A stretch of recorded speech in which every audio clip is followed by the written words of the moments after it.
नमस्कार. आज आपण दाणेदार लाडू बनवण्यासाठी बुरा साखर बनवणार आहोत। ही साखर अगदी पांढरी शुभ्र रवाळ अगदी दाणेदार अशी तयार होते।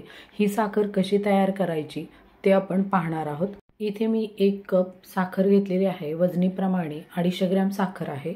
ही साखर आता आपण कढईमध्ये काढून घेऊया।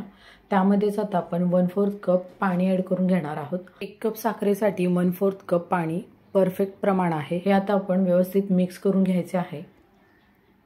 सुरुवातीला इथे आपण गॅसची फ्लेम मीडियम ठेवणार आहोत। मीडियम गॅसवरती साखर आपण पूर्णपणे मेल्ट करून घ्यायची आहे।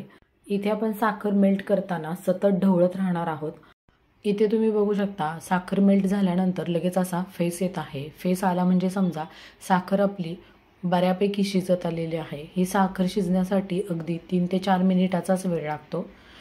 साखर पूर्णपणे शिजल्यानंतर इथे बघू शकता छान अशी ट्रान्सपरंट फेस दिसत आहे। म्हणजेच ही साखर आता पूर्णपणे शिजलेली आहे।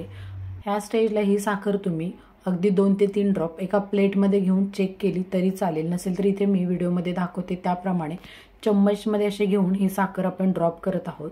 शेवटचा ड्रॉप 1 तारी पाकेप्रमाणे दिसत आहे। म्हणजेच ही साखर आपली पूर्णपणे शिजून तयार झालेली आहे।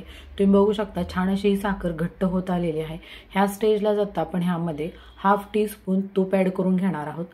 तूप ॲड केल्यामुळे ही साखर सॉफ्ट होते। म्हणजे ह्यामध्ये गुठळ्या तयार होत नाहीत व अगदी रवाळ अशी साखर तयार होते। इथे आपण गॅसची फ्लेम बंद केलेली आहे। बंद गॅसवरतीच ही साखर आपण ढवळत राहणार आहोत। तुम्ही बघू शकता पटकन ही साखर मोकळी झालेली आहे। चम्मचच्या साहाय्याने ह्यामध्ये ज्या काही गुठळ्या झालेल्या आहेत त्या आपण स्मॅश करून घेणार आहोत। साखर गरम असल्यामुळे ह्यातल्या गुठळ्या पटकन स्मॅश होतात व अगदी रवाळ अशी साखर इथे आपली तयार होते। ही साखर आता आपण पूर्णपणे थंड करून घेणार आहोत। सर्वात प्रथम ही साखर चाळणीमध्ये घेऊन चाळून घेणार आहोत व त्यानंतर ह्यामध्ये जर जाड साखर राहिलेली असेल तर ही साखर आपण मिक्सरच्या भांड्यामध्ये घेऊन फिरवून घेणार आहोत। इथे आपली सर्व साखर व्यवस्थित अशी चाळून झालेली आहे। इथे आपली बुरा साखर तयार झालेली आहे। ह्या साखरेला बुरा साखर किंवा तगार असेही म्हटले जाते। ही साखर थंड करून आपण एअरटाईट डब्यामध्ये भरून बऱ्याच दिवसासाठी स्टोर करून ठेवू शकतो। रवाळ अशी बुरा साखर तयार झालेली आहे। तुम्हाला जर माझ्या अशा साध्या सिंपल रेसिपी आवडत असतील तर इंडियन तडका रेसिपी चॅनेलला लाईक करा, शेअर करा, सबस्क्राईब करा, बेल आयकॉनवरती क्लिक करा। थँक्यू।